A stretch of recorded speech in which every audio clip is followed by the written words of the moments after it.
Comes to gerrymandering, a new decision from the Supreme Court Thursday makes it clear that it's lawmakers, not judges, who get to decide. The court looked at two cases, one from Maryland where Democrats were believed to have benefited from how districts were divided, and another from North Carolina where Republicans were considered the winners. Heritage Foundation's Hans von Spakovsky, once a member of the Federal Election Commission, said, "It's a political question and not something the court should decide on. This is something that should be decided by state legislatures or Congress." Justice Elena Kagan, who dissented from the majority opinion, said, quote, "For the first time ever, this court refuses to remedy a constitutional violation because it thinks the task beyond judicial capabilities. And, if left unchecked, gerrymanders like the ones here may irreparably damage our system of government." In a 5-4 ruling, the Supreme Court punted to a lower court, sidestepping their chance to rule whether or not the citizenship question should be left off the 2020 census, forcing it to go to a lower court for further review. Chief Justice John Roberts, who wrote the majority opinion, said that he could not find a sufficient reason for why Secretary of Commerce Wilbur Ross wanted to include the question in the 2020 census. Roberts said, quote, "Neither respondents nor my colleagues have been able to identify any relevant, judicially manageable limits on the Secretary's decision to put a core demographic question back on the census," Roberts wrote. "The evidence tells a story that does not match the explanation the Commerce Secretary gave for his decision."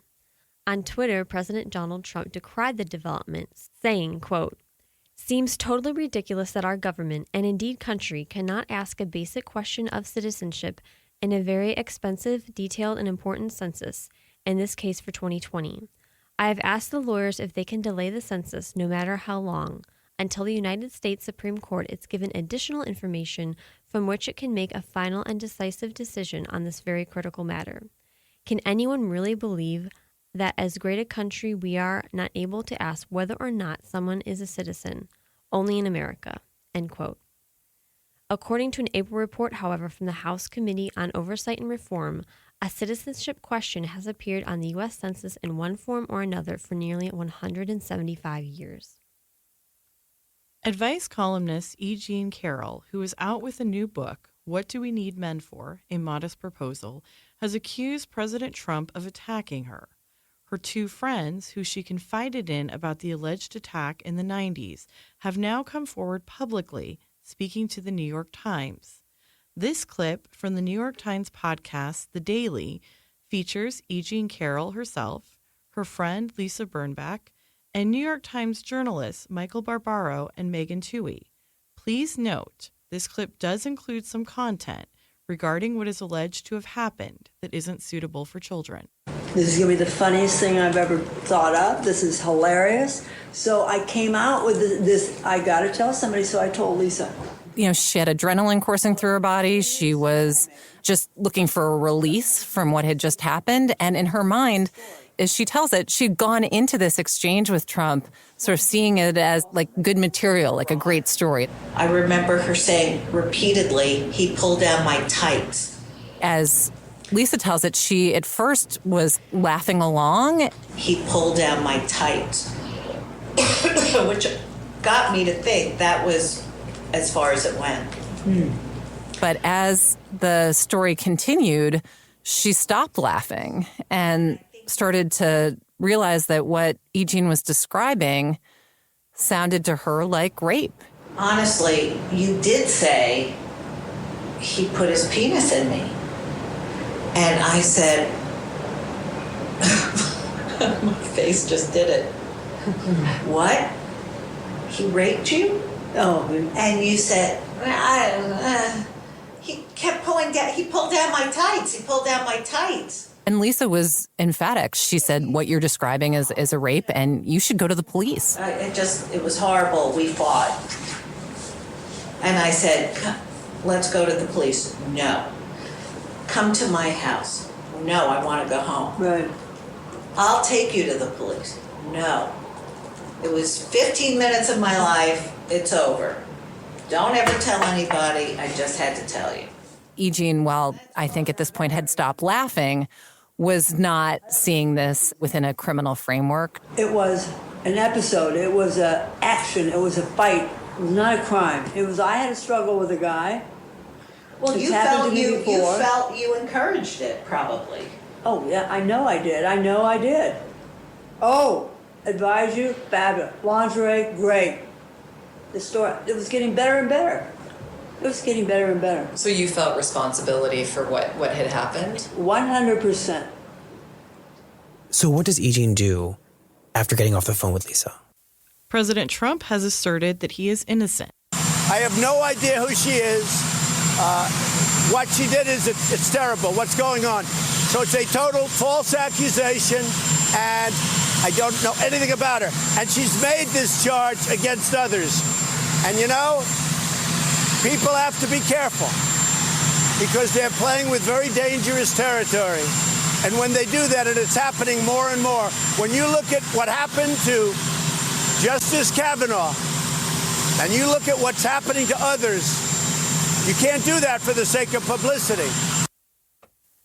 Twitter will now be singling out tweets from government leaders who don't follow the platform's rules, according to an announcement Thursday. Users who wish to view the flagged tweets will have to click or tap through before you see the tweet to provide additional context and clarity, Twitter said in a blog post.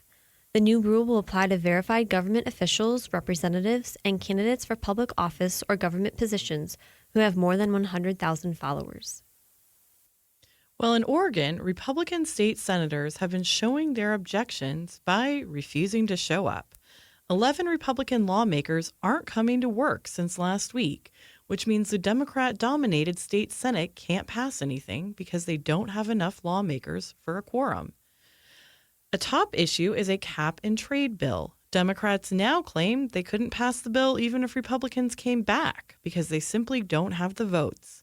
But Republicans want Democrats to commit to putting the issue on the ballot, not tackling it in the legislature. Oregon NBC affiliate KGW8 reported on a protest against the cap and trade legislation. It's going to be a loss of jobs, families, communities. It's really going to affect not just us rural businesses, but even the consumers of these products that are freighted in. Earlier this week, Senate President Peter Courtney said the bill doesn't have enough votes to pass, but some are suspicious, worried Democrats could flip their vote if Republicans come back. Earlier this morning, we spoke with loggers about the issue as they headed to Salem. We don't believe it. We don't want the Republicans coming back. If this passes, rural Oregon is basically dead. We understand the climate change ordeal, but this is not the proper way to take care of it. Meantime, today in the Senate chamber, Republicans were nowhere to be found, leaving more than 100 bills up in the air.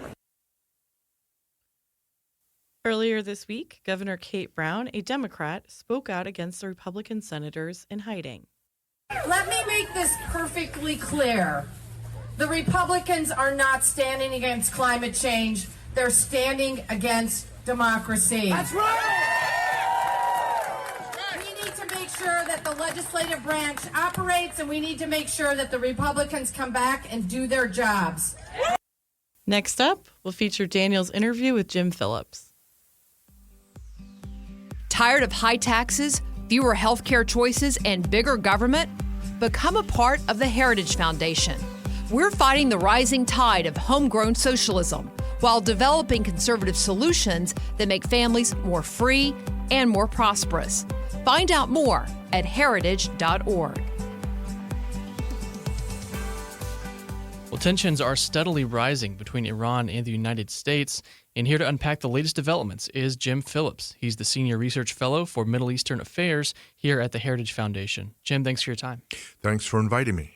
So, Jim, this week we saw the president issue new sanctions against top Iranian officials just days after he called off a retaliatory attack on Iranian military assets.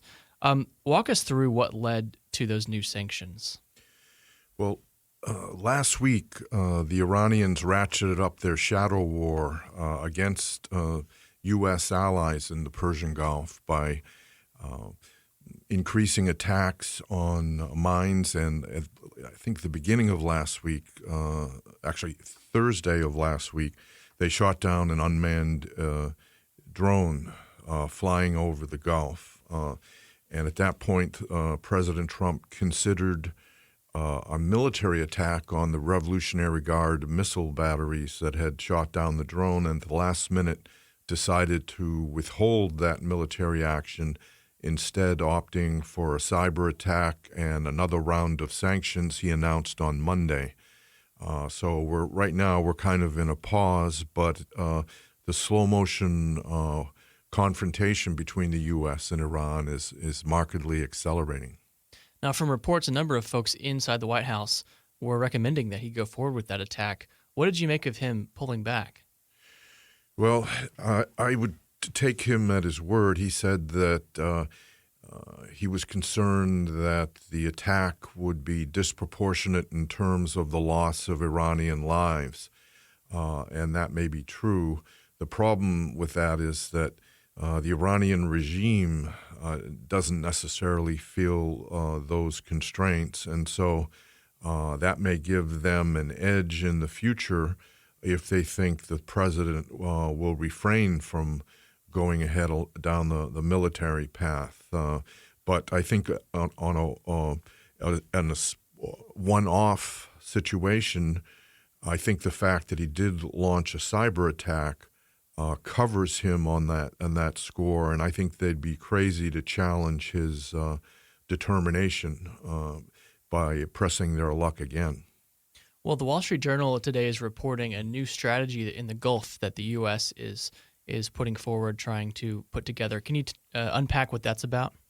Well, it looks like it's a lot of vague lack of details, but it appears that the U.S. is appealing to allies in the Gulf, in Europe, and in oil-importing countries that have a stake in the continued flow of oil from the Persian Gulf.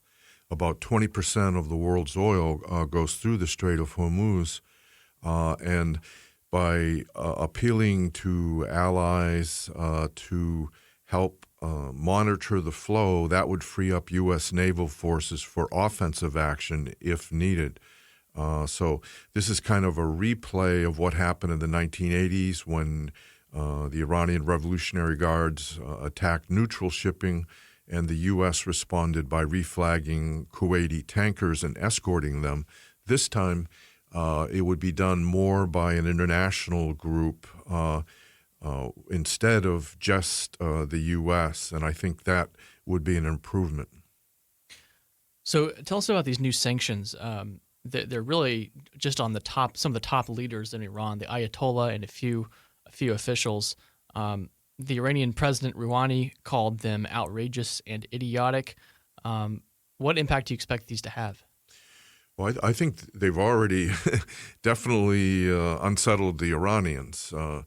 And they argue that the supreme leader doesn't have billions of dollars of money inside the U.S. However, he does have an empire, a network of hundreds of companies with an estimated $100 to $200 billion around the world, and these sanctions would make it much more difficult for the Iranians to manage those financial assets and move them around.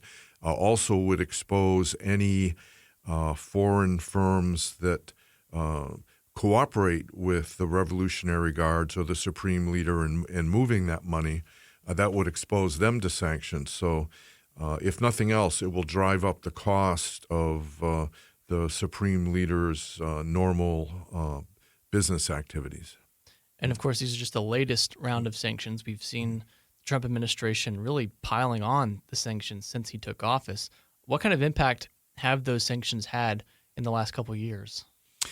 Well, the administration says that since the oil sanctions kicked in November, Iran has lost an estimated $10 billion in oil export revenues, and the price is going up every month because the administration further tightened the oil sanctions in May when it deprived of 8 oil importing countries of waivers, which allowed them to continue importing Iranian oil as long as they were gradually diminishing it.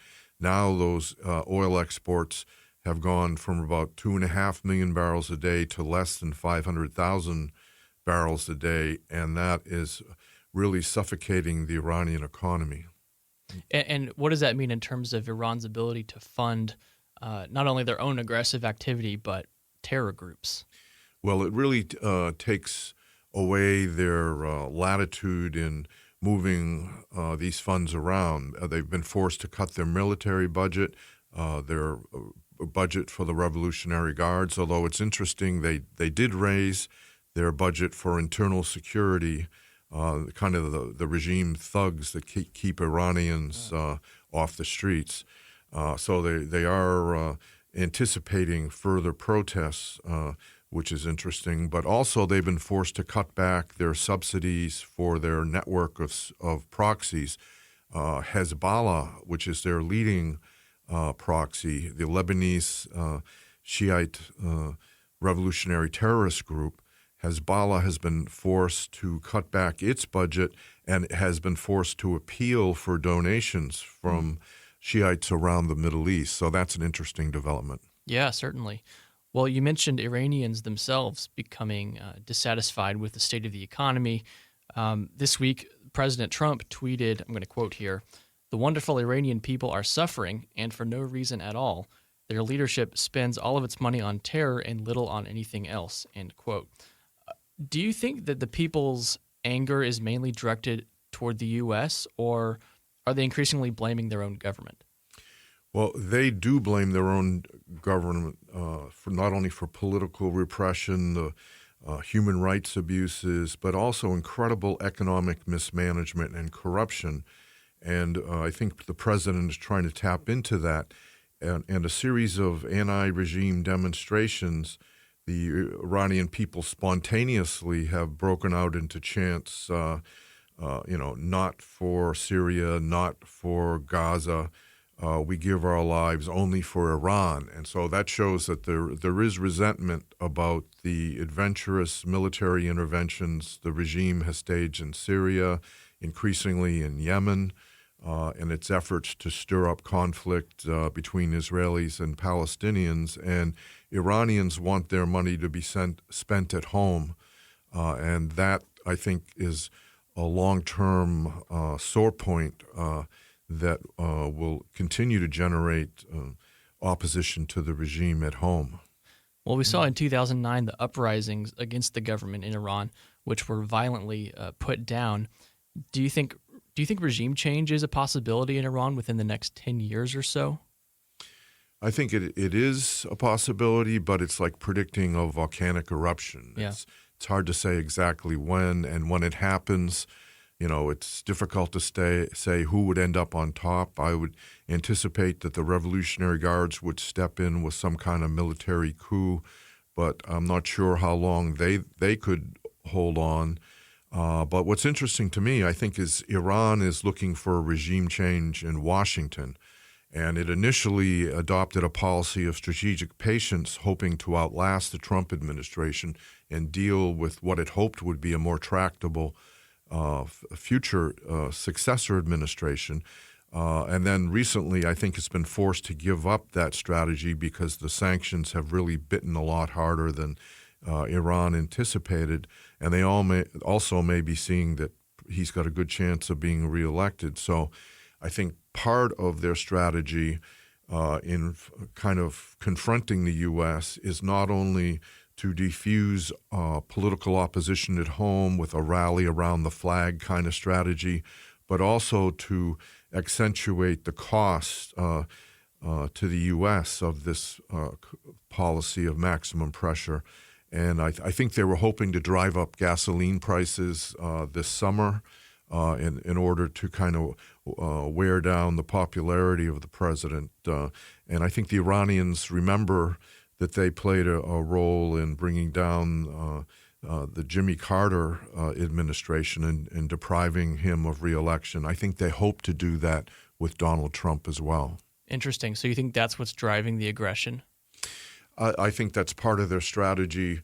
I think really their ideology is what's driving this aggressive grand strategy because Iran and the regime especially has defined its legitimacy in terms of resistance to the great Satan, to the U.S., which it defines as a world-devouring, infidel, and corrupting force. The regime sees the U.S. as great Satan, not just because it thinks the U.S. is evil, but because it knows U.S. culture, American culture, or Western culture more broadly. The regime sees it as a corrupting force on young Muslims. And so it's stressed this resistance at all costs. And so I think regardless of what the U.S. does, the Iranians, the regime, will take a hostile attitude. What should the U.S. strategy be here? Should we be trying to crush the Iranian regime with sanctions so that there's internal dissatisfaction and regime change, or should we just accept the fact of an Iranian Islamic regime and try to manage that? Well, the problem with regime change is we really can't count on it. And as a conservative, I think it's our ability to predict what's going to happen inside Iran or identify so-called moderate elements that could replace other elements really has been shown to be pretty minimal. And then, once changes start coming in Iran, I don't think the U.S. is going to be able to control it. But we can, through a maximum pressure strategy, encourage political change in Iran and penalize heavily the hardliners that are leading Iran in this confrontational course and undermining the long-term economic welfare and political welfare of their own people. And I think that could eventually lead to regime change, but that's something we can't really count on. So until then, I think we need to manage this problem, present Iran with very hard consequences for hostile acts, and seek some kind of a more effective nuclear deal that would bar Iran for a much longer time from any kind of a nuclear breakout. But if the Iranians continue dragging their feet on negotiations that the president wants on the nuclear deal, then either long-term regime change strategy or eventually some kind of a war with Iran is likely to result. I would prefer to avoid a war, but I would also argue that Iran has been at war with us since 1979, their revolution, but they prefer to fight a low-intensity shadow war and not elevate it to the point where the U.S. would take military action against their homeland. At this point, it's difficult for me to see a negotiated settlement of the nuclear agreement. So really, if Iran continues on this collision course, I think it's increasingly likely there will be at least a military clash, if not a full-scale war. Would you expect that to be a U.S. Preemptive strike on nuclear assets, or Israel perhaps? It's possible. I think Israel will be more likely to do a preventive strike than the U.S. at this point. But if these present trends continue, and Iran has warned the Europeans that it will be leaving the nuclear deal, and it is increasing its enrichment of uranium, and as soon as tomorrow could be in violation of that deal. And that would start a new timetable for confrontation that would put the pressure more on the U.S. to take military action if a negotiated solution cannot be reached. Do we know the time frame, how long it would take for Iran to get a nuke if they start ramping up their uranium enrichment? We don't have a precise time frame, but one expert, Olli Heinonen, who was a former International Atomic Energy Agency inspector who worked in Iran, he has said that Iran probably is at least 6 months away, maybe more, depending on whether it has mastered the art of shaping enriched uranium into a warhead. That apparently is pretty difficult, but Iran has been doing experiments along those lines. So I think that could be the key factor. Well, if there's not much hope for a new nuclear deal, as you mentioned, then it certainly looks like they're going to keep enriching, and that would provoke a military strike. Should we expect that within the next couple of years? If they continue accelerating the way they are now, that could lead to a war. But I think the Iranians are master negotiators too, and they know that if there is a war, they're going to come out on the short end of the stick. So I think this really is part of its negotiations, and I see these symbolic attacks on the tankers, which they could have sunk if they wanted to, but they purposefully put the mines above the water level just to send a message. That I think that's the opening skirmish in the negotiations over the nuclear issue, and for that reason, I think the administration is wise to react in a restrained and patient fashion to the shoot down of the drone, because the real issue is Iran's uranium enrichment, and that's the next crisis. Well, we'll keep looking at that, and we'll have you back on to discuss that. We'll hope for the best. Jim Phillips, thanks for your time. Thank you. And that'll do it for today's episode. Thanks for listening to the Daily Signal podcast, brought to you from the Robert H. Bruce radio studio at the Heritage Foundation. Please be sure to subscribe on iTunes, Google Play, or SoundCloud, and please leave us a review or a rating on iTunes to give us any feedback. Rob in Virginia, we'll see you Monday.